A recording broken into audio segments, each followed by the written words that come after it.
Ok, entonces, repito, cuando yo bloqueo los receptores muscarínicos, dependiendo del órgano donde hayas hecho el bloqueo, pues voy a obtener los efectos contrarios de la activación del parasimpático.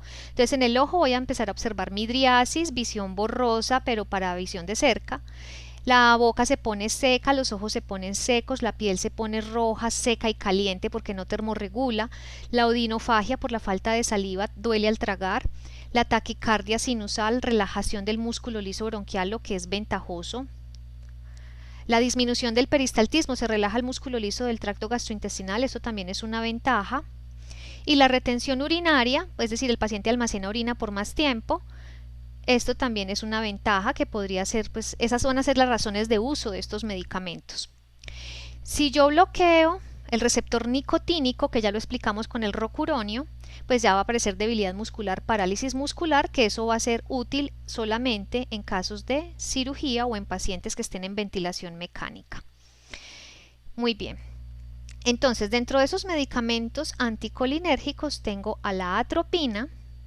La atropina, entonces vienen ampollitas de 1 miligramo, 1 mililitro. ¿Para qué se puede usar la atropina entonces? ¿Cuáles van a ser las indicaciones de la atropina?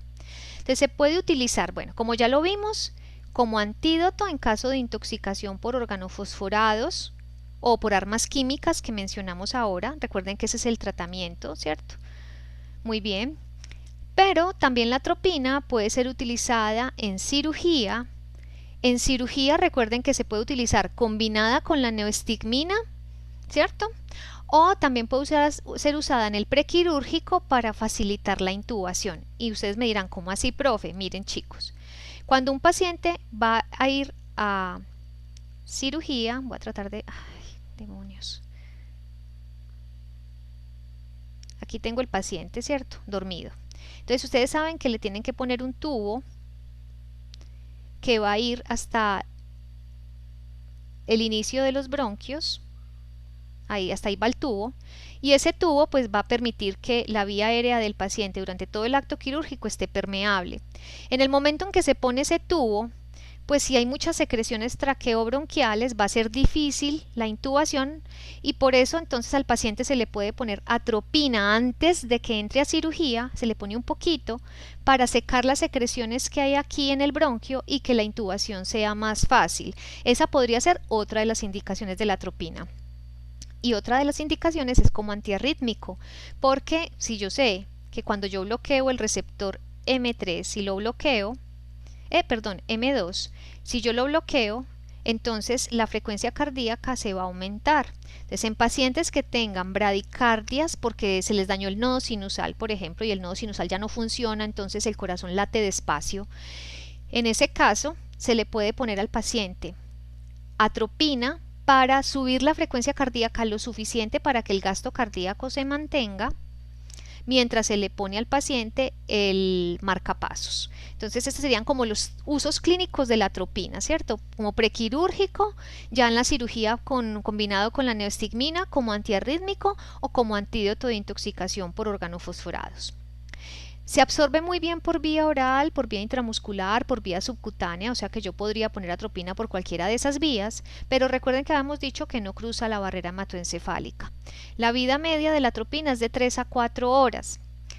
Ya saben, entonces, díganme con una dosis de atropina que yo le ponga a un paciente, por ejemplo el que va para cirugía, ¿al cuánto tiempo de haberle puesto la atropina entonces obtendría yo eliminación completa del medicamento, teniendo en cuenta esta vida media?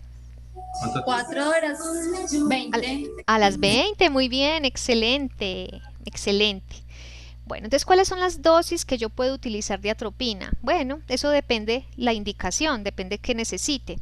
Si va a ser para facilitar la intubación de un paciente, se puede poner media ampolla intramuscular unos 30 a 60 minutos antes de la intubación. Si va a ser entonces en bradicardia, porque el paciente pues no le funciona bien el nodo sinusal, se puede utilizar 0.5 a 1 miligramo intravenoso cada 5 minutos hasta que se alcance la frecuencia cardíaca pues que se pretende que sea, ojalá 80 latidos. Y pues la idea es entonces que se logre pues con máximo 2 miligramos de atropina, no ponerle más porque entonces ya empezaría a verse muchas reacciones adversas. Y recuerden que si es como antídoto de la intoxicación por organofosforados, pues uno va a poner atropina hasta que se atropinización del paciente, que también pues ahí la dosis va a variar mucho dependiendo de qué tan intoxicado estuviera.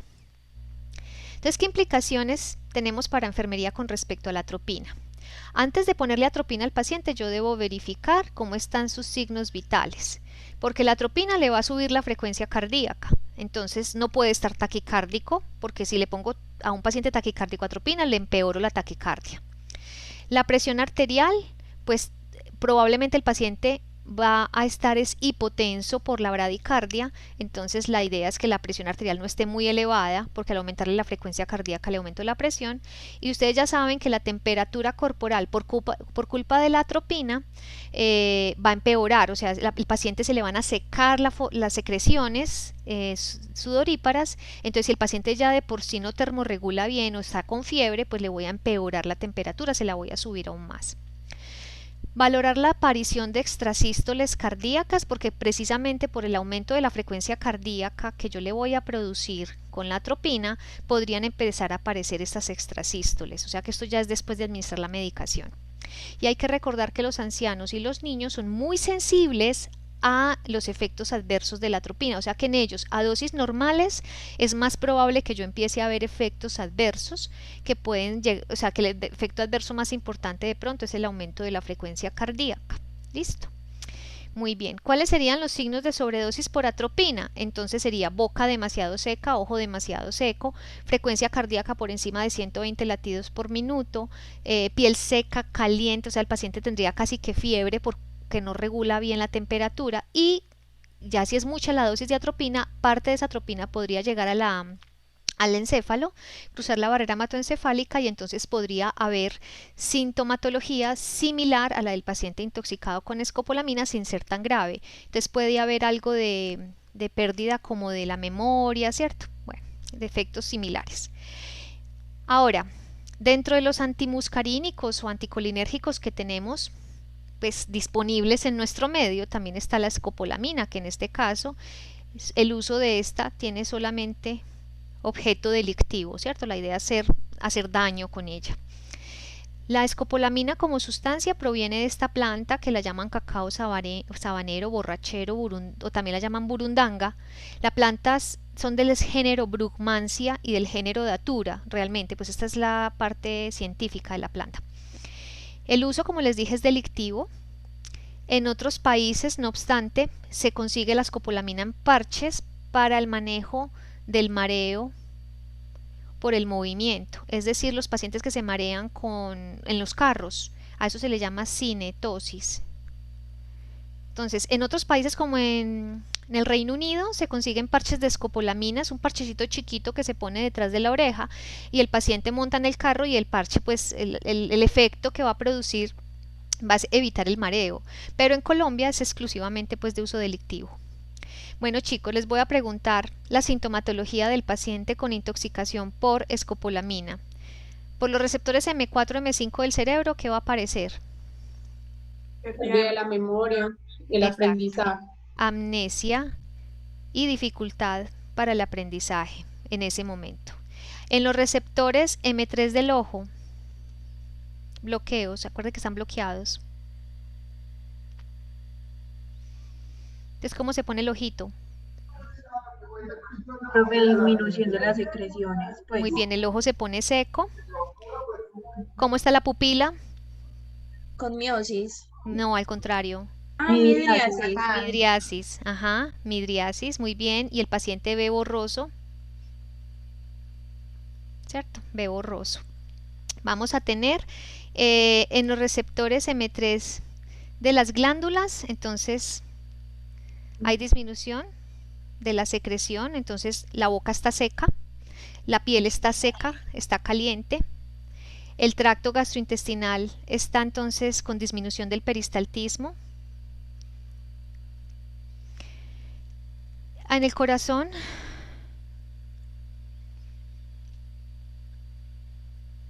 aumenta la frecuencia. Taquicardia. Muy bien, taquicardia, muy bien. Entonces esa es la sintomatología que usted esperaría por un paciente que esté pues bajo los efectos de la escopolamina.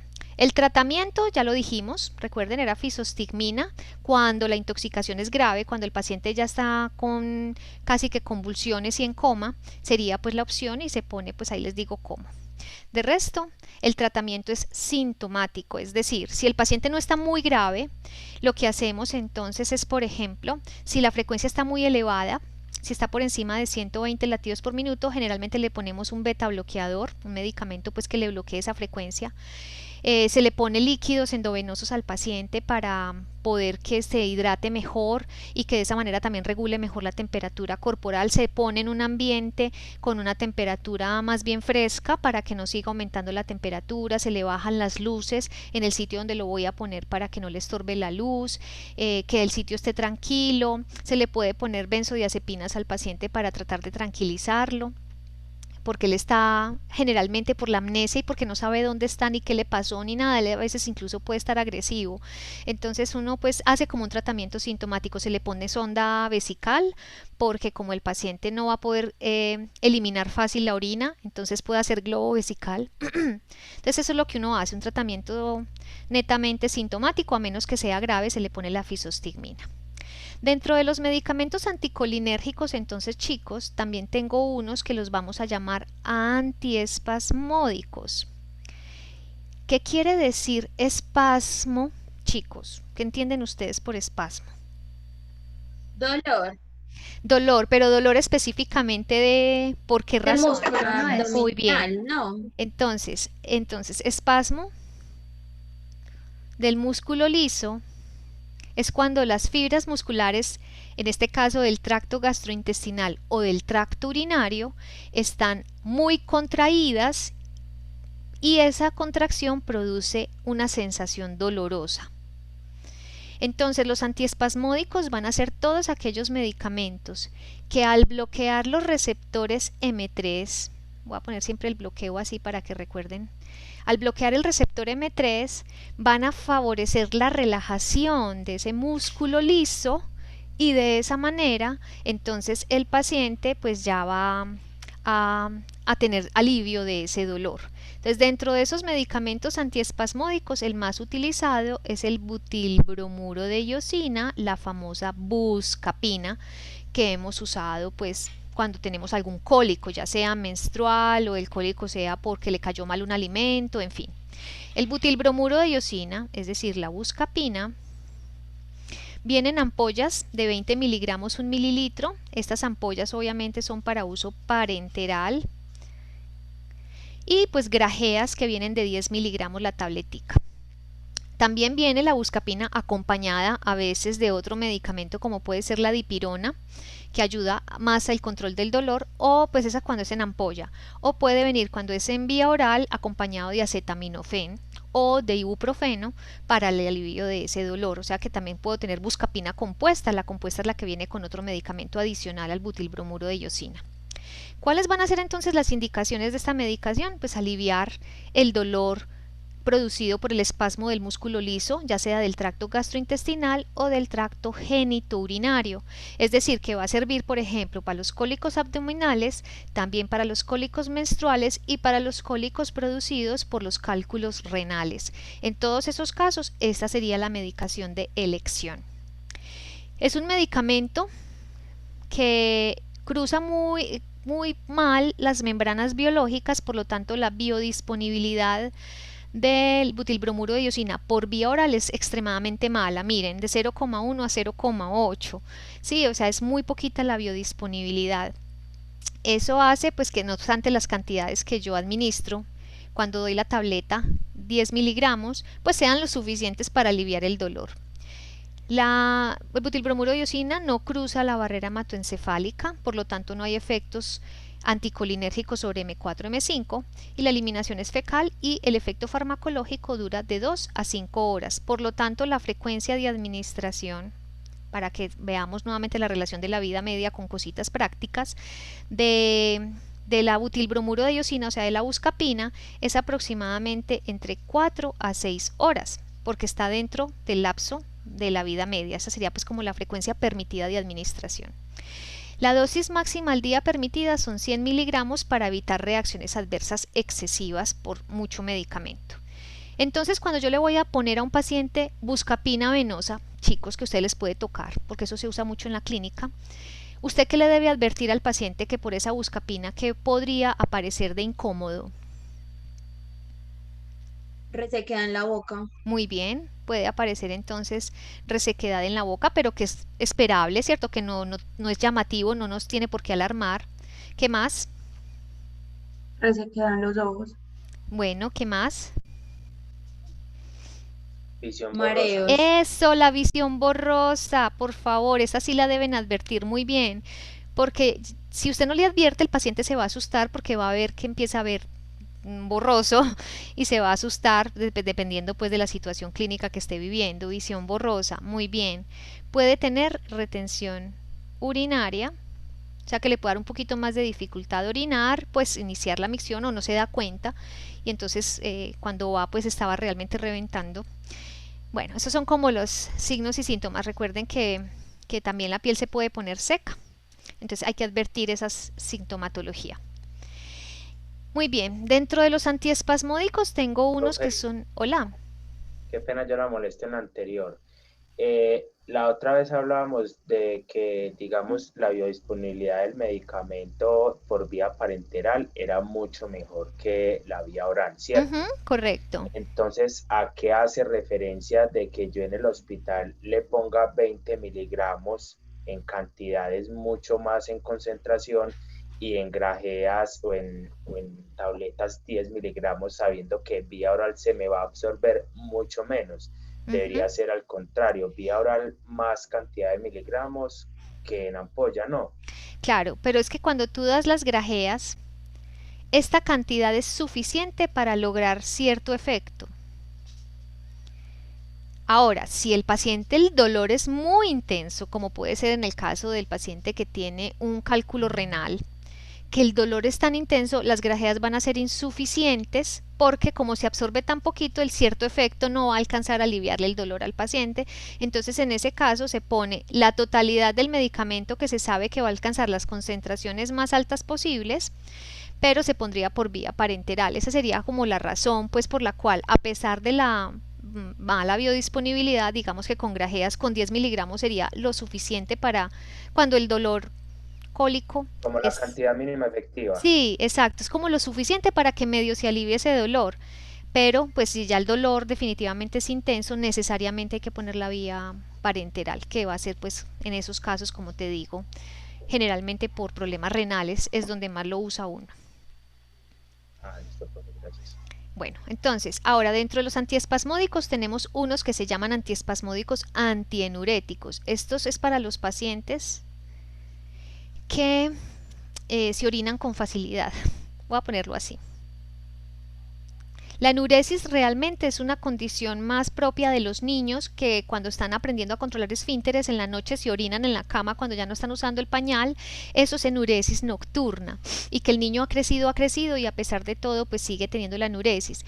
Pero pues obviamente en pacientes adultos también hay unos pacientes que tienen incontinencia urinaria, eso también se podría denominar enuresis y en esos casos estos medicamentos pueden ayudar a que la vejiga retenga por más tiempo la orina y que de esa manera el paciente pues no tenga tantas pérdidas urinarias en el día.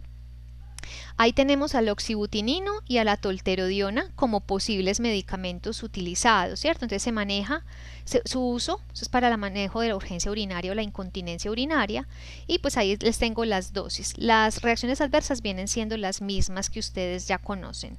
Y el flavoxato, si es el que les quiero contar, pues que les puede ser de utilidad incluso personal, porque el flavoxato sirve mucho para el tratamiento de la disuria y del dolor suprapúbico cuando hay infecciones del tracto urinario. Cuando uno tiene cistitis, que duele tanto para orinar, que arde, que es esa molestia continua en la vejiga, el flavoxato ayuda a aliviar ese dolor. Entonces ustedes lo pueden comprar y se toman 200 miligramos cada 6 a 8 horitas mientras logran consultar pues para que les manden el antibiótico. Este les ayuda a manejar la sintomatología.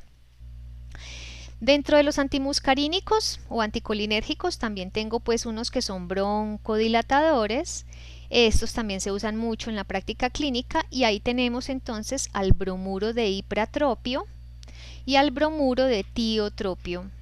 Estos bromuros de ipratropio y tiotropio entonces van a ser fármacos para broncodilatar, vienen en inhaladores para que la dosis administrada solamente afecte los receptores, solamente bloquee los receptores muscarínicos de la vía aérea y por lo tanto el músculo liso pues de la tráquea y de los bronquios pues va a estar relajado y al estar relajado se amplía la vía aérea para que el paciente respire con más facilidad. Ahí tenemos entonces que se maneja estos medicamentos para los pacientes con EPOC y también para los pacientes con asma o con infecciones respiratorias que están en curso y que por lo tanto pues pueden tener aumento de las secreciones y entonces el medicamento puede ayudar a reducir un poquito las secreciones y a broncodilatar para que respiren más fácilmente. El 10 al 30% de la dosis que se administra en el inhalador llega al pulmón y es suficiente pues para que haga el efecto broncodilatador. Tienen una vida media de 4 horas el bromuro de ipratropio. Por lo tanto, se le debe hacer al paciente 2 puff cada 3 o 4 veces al día, es decir, cada 6 horas o cada 8 horas para que logre el efecto sostenido en el día. Y el bromuro de tiotropio tiene la ventaja de que la acción es prolongada, o sea que con una sola vez al día que se haga la inhalación es suficiente para mantener la broncodilatación. Bueno, y por último tenemos los anticolinérgicos antiparkinsonianos. Estos los van a ver más en detalle con Jimena, ¿sí? El Parkinson, chicos, es una enfermedad degenerativa, o sea, en ese sentido se parece al Alzheimer en que los dos son degenerativas, pero el Parkinson afecta específicamente lo que llamamos los ganglios basales en el sistema nervioso central, basales. Los ganglios basales son, a nivel del encéfalo, son el putamen, el caudado, el globo pálido. El putamen y el caudado junticos forman lo que llaman el núcleo estriado y están en el encéfalo. Y en el mesencéfalo, o sea en el cerebro medio, tenemos a la sustancia nigra. Entonces, esos ganglios basales, si yo les pintara pues el cerebro así en un corte de este tipo, espero que me entiendan más o menos, aquí tendríamos el tálamo y alrededor del tálamo estarían los ganglios basales, ¿sí? Estarían como por acá, aquí tendríamos el cerebro medio y aquí estaría la sustancia nigra. Entonces la comunicación entre esos ganglios basales son las que nos permiten el control del movimiento voluntario, como les explicaba ahora, el tono del movimiento y el inicio del movimiento. Esa es la función de los ganglios basales. Resulta que lo que es la sustancia nigra tiene receptores muscarínicos, ¿cierto? Acuérdense que ahorita les había dicho, tiene receptores M4 y M5 que están implicados en el control de ese movimiento junto con la dopamina, que también en la sustancia nigra habría receptores de dopamina, D1 y D2, que son los receptores de dopamina. Entonces, el equilibrio en esos ganglios basales de la acetilcolina y la dopamina son las que van a permitir el control del movimiento. Cuando se destruye la dopamina o cuando no hay suficiente dopamina, predomina la acetilcolina y esa acetilcolina produce una sobreexcitación sobre la sustancia nigra y esa sobreexcitación es la que se manifiesta con el temblorcito del paciente que tiene Parkinson. Por lo tanto, para evitar esa sobreexcitación mediada por la acetilcolina, ahí específicamente en la sustancia nigra, se le pueden dar muscarínicos que crucen la barrera hematoencefálica. Entre esos tenemos al biperideno y al triexifenidilo, que son medicamentos entonces que van a bloquear estos receptores para que la acetilcolina no haga tanto efecto allí y de esa manera se controle un poquito el temblor y el paciente pues mejore esa sintomatología.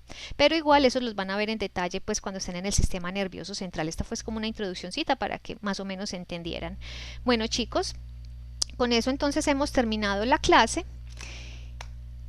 Como les dije, pues ahorita yo a la 1, porque ya tengo que ir por mi hija al colegio, pero a la 1 ya estoy otra vez acá, les mando un enlace con Juan Pablo para una reunión por Meet para los que quieran revisar a esa hora que puedan el examen. Pues yo les propongo esa hora, o si ustedes tienen otra, pues propónganme antes de irnos.